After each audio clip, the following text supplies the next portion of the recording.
우리나라의 최초의 교회는 저 서울에 있는 정동 제1감리교회입니다. 기독교 개신교 교회로 가장 먼저 세운 교회지. 1885년도에 미국에서 감리교 선교사로 아펜젤러 목사님이 오셔서 정동감리교회를 세웠습니다.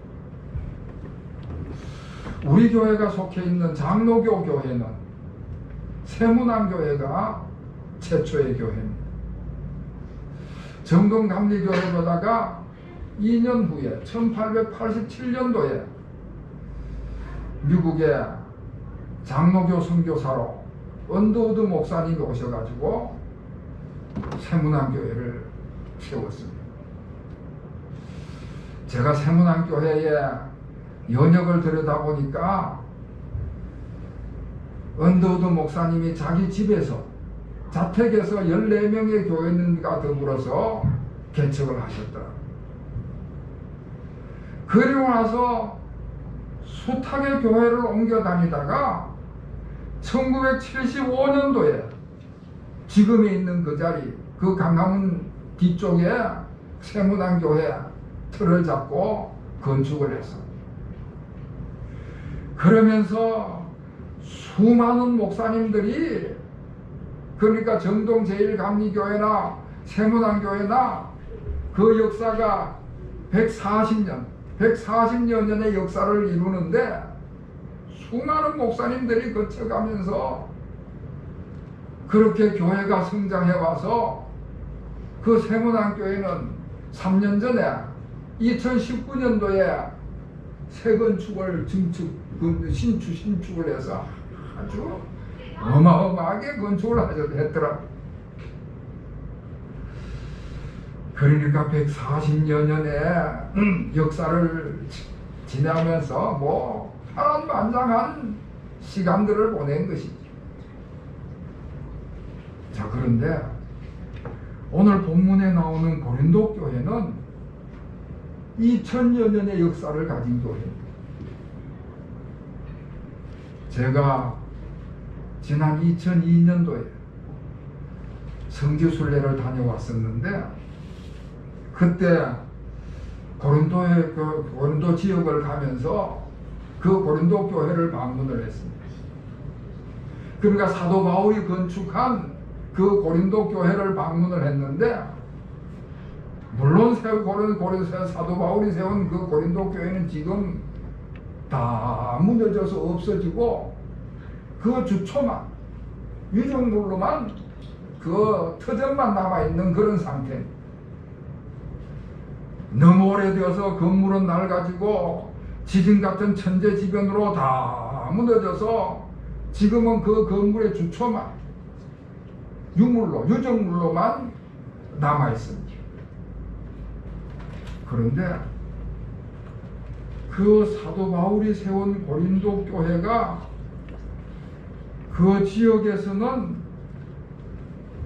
여러 가지 천재지변으로 무너졌지만은 바로 그 가까운 신도시, 고린도 신도시 지역으로 옮겨가 가지고는 이전해서 새롭게 교회를 세웠어요.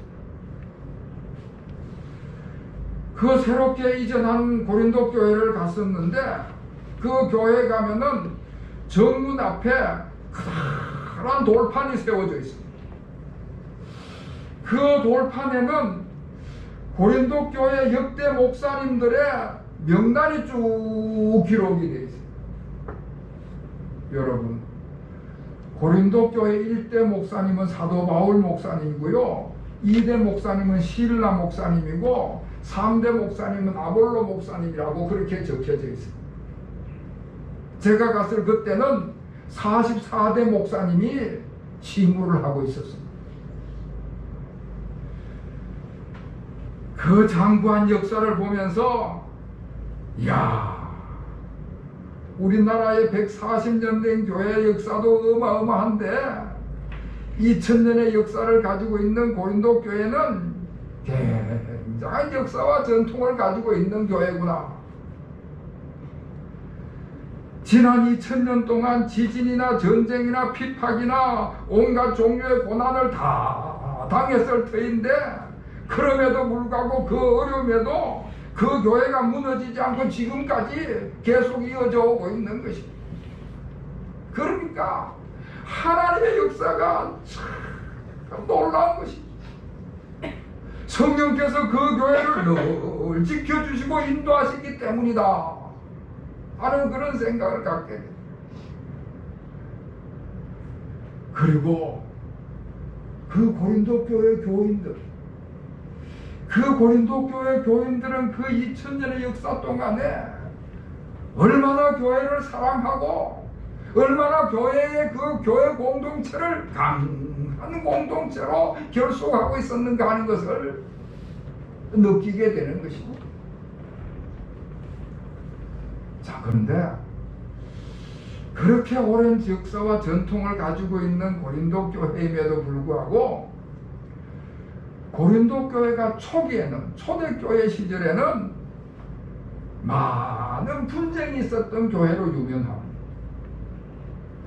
오늘 우리가 고린도전서 12장의 말씀을 읽었는데, 고린도전서 1장에 가면은 고린도 교회에 분쟁하는 모습의 이야기가 나옵니다. 1장 12절 말씀에 보면은 그 고린도 교회 교인들이 나는 바울파다, 나는 아볼로파다, 나는 게바파다, 나는 그리스도인 그리스도파다, 그러면서 분파가 나눠진 그런 모습을 보여주고 있습니다. 여러분, 바울이나 아볼로나 베드로 같은 분들이 얼마나 훌륭한 목사들이고 목회를 얼마나 잘했겠습니까? 그런데 문제는 그분들이 고린도 교회에서 목회를 하시다가 다른 지역으로 떠나가고 난 다음에 그 고린도 교회에 문제가 생긴 것입니다. 그분들이 목회를 잠시 하고 다른 곳으로 옮겨간 이후에 고린도 교인들이 자기들끼리 다투는 거예요. 나는 바울파다 그러고, 나는 아볼로파다 그러고, 나는 게바파다 그러고 다투는 것입니다. 여러분, 바울이나 아볼로나 베드로 같은 분들은 다 서로 성품이 다르지 않겠습니까? 지적 수준이 다르고 영적 능력이 다르고 하나님께 받은 은사가 다 다를 것입니다. 그러다 보니까 어떤 교인들은 바울에게서 받는 은혜가 큰 거예요. 바울에게서 받은 은혜가 크다 보니까 다른 분들의 목사님에게는 별 영향을 못 받는 것입니다.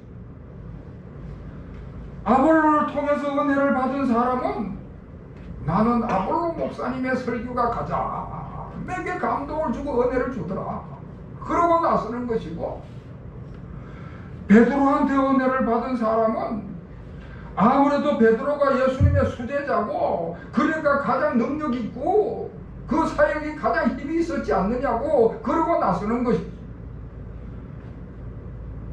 자, 그런데 자기가 은혜 받은 분에 대해서 그렇게 존경하는 마음을 가지는 것은 좋은 일이지만은 그게 도가 지나치니까 문제가 되는 것입니다. 여러분, 바울이나 아볼로나 베드로가 아무리 능력 있고 훌륭한 목회자라 하더라도요, 그분들은 다 하나님이 쓰시는 종들입니다. 그분들을 통해 가지고 하나님을 바라봐야 되는데 그분들을 존경하는 마음이 지나쳐 가지고 하나님은 제쳐놓고 그분들을 중심으로서 분파를 만든다는 것은 아주 잘못되고 못된 버릇인 것이지. 그래서 고린도 교회가 초대교회 때는 굉장한 분파를 일으켰습니다. 그리고 고린도서를 쭉 읽다 보면은 그 고린도 교인들 가운데는 여러 가지 은사를 가진 사람들이 많이 있었습니다. 방언의 은사를 받은 사람이 있는가 하면은 예언의 은사를 받은 사람이 있고, 병 고치는 신유의 은사를 받은 사람이 있고, 각양의 은사를 받은 사람들이 많았습니다. 그런데 그렇게 은사를 받은 사람들이 자기가 받은 은사가 최고다, 그러고 자랑을 하는 것입니다. 여러분, 하나님이 은사를 주실 때는 그 주신 은사, 그 받은 은사를 가지고 신앙생활 열심히 하고 교회 잘 섬기라고 주시는 것 아니겠습니까? 하나님이 주신 은사를 가지고 자기가 잘났다고 자랑을 하는 사람들이 나타났습니다. 서로 자기가 받은 은사가 더 낫다고 자랑을 하기 시작을 하니까 자연히 분쟁이 일어나는 것입니다. 그 은사 때문에 분쟁이 일어나는 참 기가 막힌 일이 벌어졌습니다. 이렇게 고린도 교회 교인들이 이런저런 이유로 인해서 분파를 만들고 분쟁이 일어나면서 교회가 나눠지고 갈라지게 생겼습니다. 자, 그럴 때 사도 바울이 하신 말씀이 오늘 본문의 12절의 말씀. 그런 고린도 교회를 향해서 사도 바울이 하신 말씀이 12절 말씀입니다. 우리 12절 말씀 다 같이 읽겠습니다. 시작. 몸은 하나인데 많은 지체가 있고 몸의 지체가 많으나 한 몸과 같이 그리스도도 그러하니라. 아멘. 몸은 하나인데 많은 지체가 있고 몸의 지체가 많으나 한 몸과 같이 그리스도도 그러하니라. 교회 공동체는 다 한 몸이다. 교회 공동체는 그리스도 안에서 한 몸이다. 그렇게 강조해서 말씀을 하시는 것입니다. 우리 기독교에는 3대 절기가 있습니다.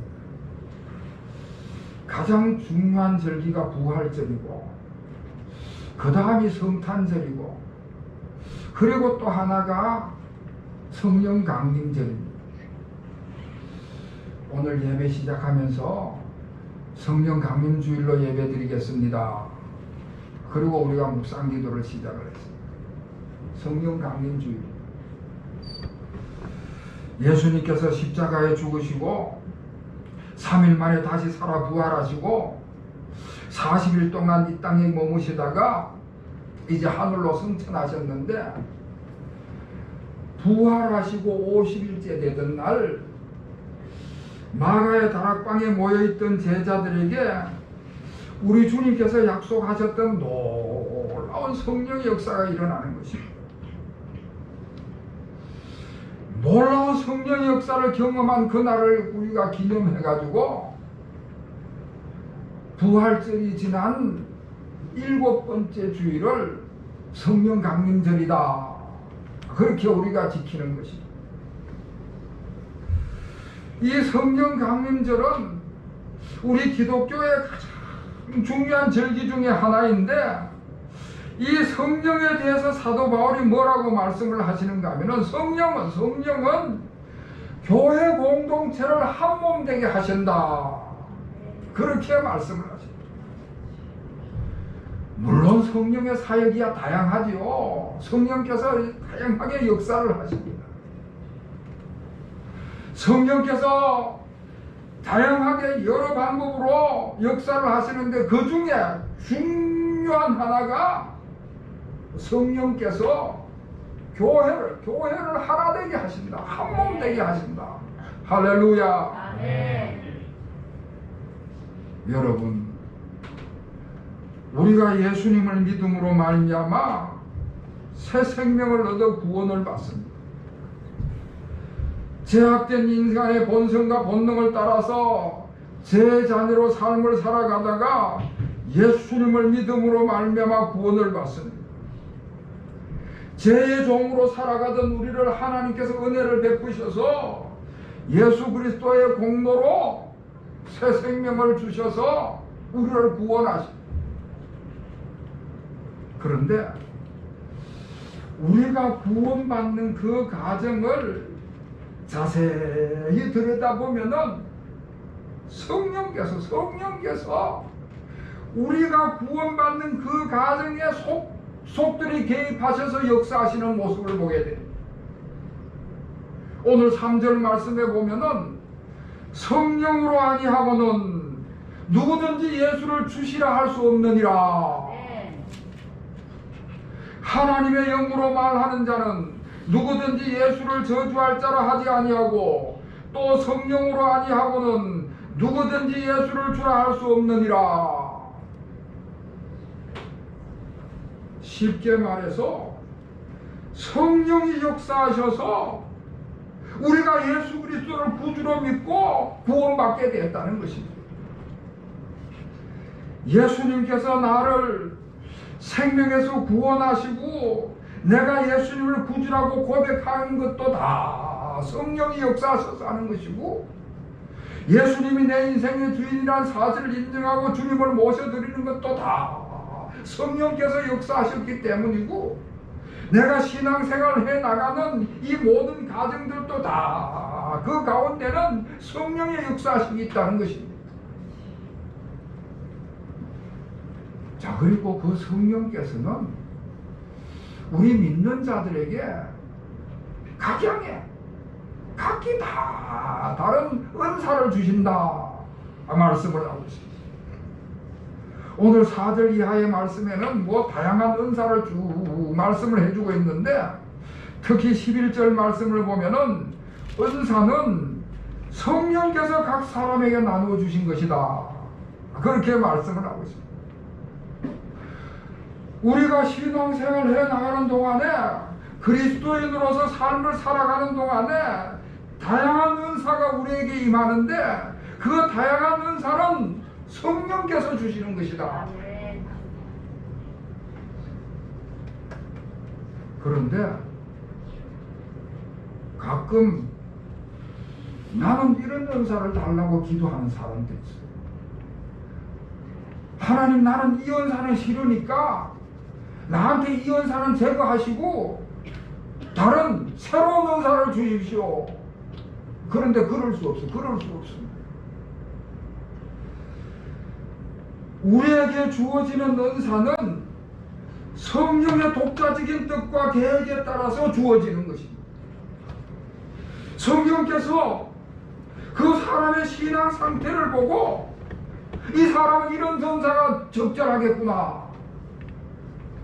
그 사람의 삶의 형태를 보고 이 사람에게는 이 은사가 더 유용하겠구나, 그 교회의 형편을 보고 이 사람에게는 이런 은사를 줘야 그 교회가 건전하게 성장하겠구나. 성령께서 내 신앙 상태, 내 삶의 자세, 그 교회의 형편에 따라서 각자에게 각기 다른 은사를 주신다는 것입니다. 왜 그러느냐? 왜 성령께서 각자에게 각기 다른 그런 은사를 주시느냐? 하나의 목적 때문에 그렇습니다. 성령께서 은사를 주시는 데는 그 목적이 있는데, 그 목적이 교회 공동체의 유익을 위해서 그렇다. 성령께서 은사를 주시는데 은사를 받는 사람을 위해서 주시는 것이 아니라, 은사를 받은 그 사람이 그 받은 은사를 가지고 교회에 유익을 줄 수 있는 그런 환경 가운데서 각자에 따라서 은사를 주신다는 말씀입니다. 은사를 받은 사람이 나는 이런 은사를 받았으니까 나는 받은 은사를 갖고 내 이익을 위해서 살겠다, 내 명예를 위해서 살겠다, 나는 이런 은사를 받았으니까 받은 은사를 자랑해야지, 그러면 안 되는 것입니다. 교회의 유익을 위해서 사용을 해야 되는 것이지, 자기 개인을 위해 가지고 자랑 삼고 자기의 유익을 위해서 사용해서는 안 되는 것입니다. 그런데 가끔 그런 분들이 있어요.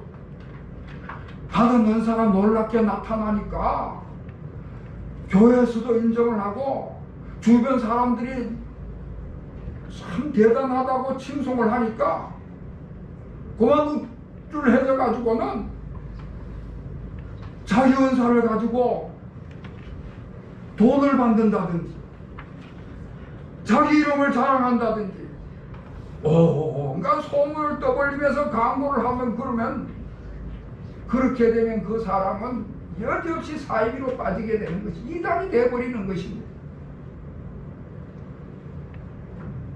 성령께서 은사를 주실 때는 자기 유익을 위해서 주는 것이 아니라 교회의 유익을 위해서 은사를 주신다. 할렐루야. 아멘.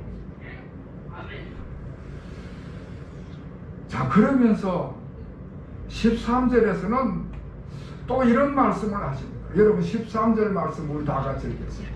13절 시작. 우리가 유대인이나 헬라인이나 종이나 자유인이나 다 한 성령으로 세례를 받아 한 몸이 되고 또 다 한 성령을 마시게 하셨느니라. 아멘. 네. 교회 안에는 예수 그리스도를 믿음으로 구원받은 사람에게는 수많은 다양한 사람들이 있지 않겠습니까? 인종이 다른 사람이 있고 신분이 다른 사람이 있고 다 각기 다른 사람들인데 다 한 성령을 마셨다.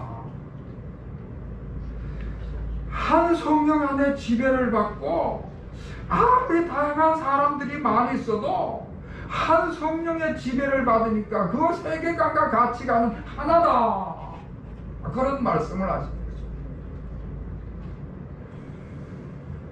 우리가 건강검진을 하다 보면은 피검사를 하게 됩니다.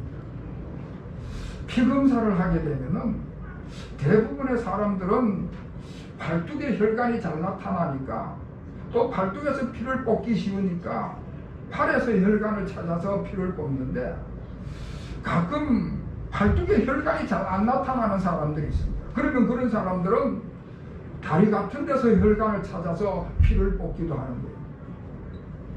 그런데 팔에서 피를 뽑았던, 다리에서 피를 뽑았던, 어디에서 피를 뽑았던 다 그 혈액형이 똑같습니다. 팔에서 뽑은 혈액형이 A형인데 다리에서 뽑은 혈액형은 B형이다. 절대 그럴 수가 없습니다. 팔에서 뺀 혈액형이 A형이면은 다른 어느 몸에서 피를 뽑아도 다 A형으로 똑같은 것입니다. 왜? 한 몸에서 피를 뽑았으니까. 요즘에는 유전자 검사를 아주 자주 하는 것을 보게 돼요. 뭐 출생의 비밀이라든지 범죄자를 색출한다든지 그러면서 유전자 검사를 하는 경우가 있는데, 유전자 검사를 하기 위해서 머리카락을 뽑는다든지 손톱이나 발톱을 채취한다든지 그러는데, 그 유전자 검사를 하면은 머리끝에서부터 저 발끝까지 어디서 채취를 했던 그 유전자는 다 똑같습니다. 한 사람에게 있어서 어느 신체 부위에서 축출을 했든지 다 똑같은 것입니다. 우리 그리스도인들도 마찬가지입니다. 우리 교회 안에는 다양한 성도들이, 신앙생활하는 우리 성도들은 다 다양하지만은 그 다양한 사람들의 그 마음속에 임재하시고 역사하시는 성령님은 한 성령님이시다. 한 성령님께서 내주하시고 한 성령님께서 충만하시고 한 성령님의 지배를 받는 것입니다. 그러니까 한 성령의 지배를 받으니까 어느 성도든지 다 예수 그리스도의 제자로서의 삶을 살아가게 되는 것입니다. 여러분, 우리가 성령으로부터 다양한 은사를 받았지만 다 한 성령으로 받은 것을 기억하시기를 바랍니다. 그래서 성령으로부터 다양한 은사를 받고 같이 신앙생활하는 우리 모든 교인들은 한 몸된 교회, 한 몸된 예수 그리스도의 한 몸된 교회의 유익을 위해서 신앙생활을 해 나가야 되는 것입니다. 우리를 다스리고 지배하시는 그 성령의 능력에 따라서 우리가 다양한 은사를 가지고 신앙생활을 하면서 한 몸된 교회 공동체를 위해서 힘쓸 때에, 그럴 때 그곳에 또 각양의 성령의 열배들이 주렁주렁 몰리게 되는 줄로 믿습니다. 우리 대원교회가 이렇게 한 성령을 받은 자로서 주님의 몸된 교회를 섬겨갈 때에 아름다운 사랑의 공동체, 아름다운 신앙의 공동체, 우리 주님의 한 몸된 대원 공동체로 굳건히 고린도 교회가 2000년의 그 역사 속에서도 아직까지 그 굳건히 서 있음과 같이 그러한 교회 공동체가 될 줄로 믿습니다. 그와 같은 은혜가 우리 모든 교우들에게 임하시기를 다시 한번 주님의 이름으로 축원합니다. 기도하겠습니다. 하나님 아버지, 성령님을 저희들에게 보내주심으로 저희들이 구원받고 주님의 몸된 교회를 섬겨가게 하심을 감사드립니다. 각양의 성령의 은사를 통하여 한 몸된 교회를 위해서 봉사하고 사역하게 하신 것을 또한 감사를 드립니다. 다 다른 사람들이지만은 한 성령으로 인해서 한 몸을 이루게 하시고 사랑의 공동체, 은혜의 공동체, 믿음의 공동체로 서게 하심을 더욱더 감사를 드립니다. 성령께서 우리 가운데 내주하시고 충만하시고 지배하셔서 우리가 다 같은 성령 안에서 각양의 다른 성령의 열매를 많이 맺어가게 하여 주시옵소서. 예수 그리스도의 이름으로 간절히 기도하옵나이다. 아멘.